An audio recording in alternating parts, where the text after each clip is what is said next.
সামনেই আসতে চলেছে জগন্নাথ দেবের রথযাত্রা। আষাঢ় মাসেই এই পবিত্র তিথিতেই জগন্নাথ দেব, বলরাম দেব, সুভদ্রা দেবী রথে চড়ে মন্দির থেকে বাইরে বেরিয়ে আসে। তাই বন্ধুরা, এই ভিডিওতে আমরা জেনে নেব 2026 সালে পঞ্জিকা অনুসারে রথযাত্রা কবে পড়েছে এবং তার সময়সূচি, এবং উল্টো রথের যাত্রার সময়সূচি, এবং রথে রশি টানার শুভ মুহূর্ত কখন, এবং জেনে নেব এই দিন কোন 5টি জিনিস অবশ্যই বাড়িতে কিনে আনুন। এতে সংসারে সমস্ত দারিদ্রতা দূর হয়ে যাবে এবং জীবনে অত্যন্ত শুভ ফল বয়ে আনবে। বন্ধুরা, তার আগে পরবর্তী ভিডিও পেতে চ্যানেলটাকে সাবস্ক্রাইব করে নেবেন আর ভিডিওটা লাইক শেয়ার করতে ভুলবেন না। আর কোনো কিছু তথ্য জানতে হলে কমেন্ট বক্স তো রইলই। পঞ্জিকা অনুসারে 2026 সালে রথযাত্রা উৎসবটি পালন করা হবে ইংরেজি 16 জুলাই 2026 সাল, বাংলার 31শে আষাঢ় 1433 সাল বৃহস্পতিবার। দ্বিতীয় তিথি শুরু হবে 15 জুলাই 2026 সাল, বাংলার 30শে আষাঢ় 1433 সাল বুধবার।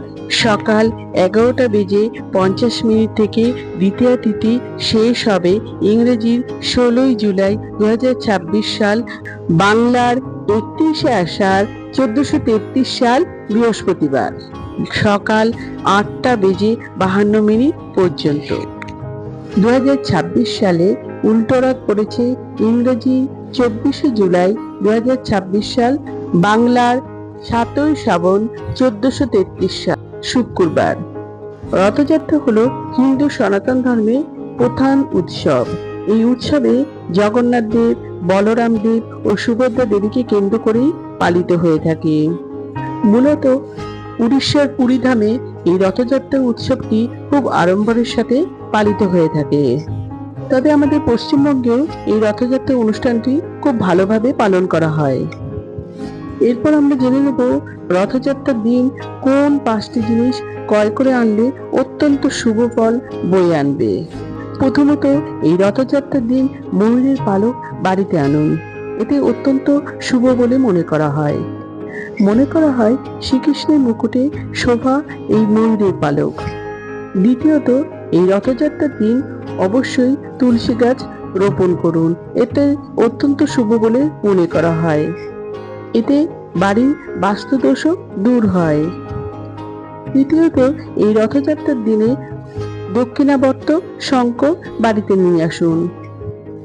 শাস্ত্রমতে দক্ষিণাবর্ত শঙ্খ মা লক্ষ্মীর প্রতীক, তাই এই দিন শঙ্খ আনলে অর্থের অভাব দূর হয়। চতুর্থত, এই দিন বাড়িতে পিতলের বাসন, তামার বাসন কিনে আনতে পারেন।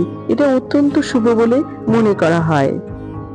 পঞ্চমত, এই দিন নতুন কাপড় বাড়িতে কিনে আনুন। এতে অত্যন্ত শুভ বলে মনে করা হয়। আজকের ভিডিওটা এই পর্যন্তই।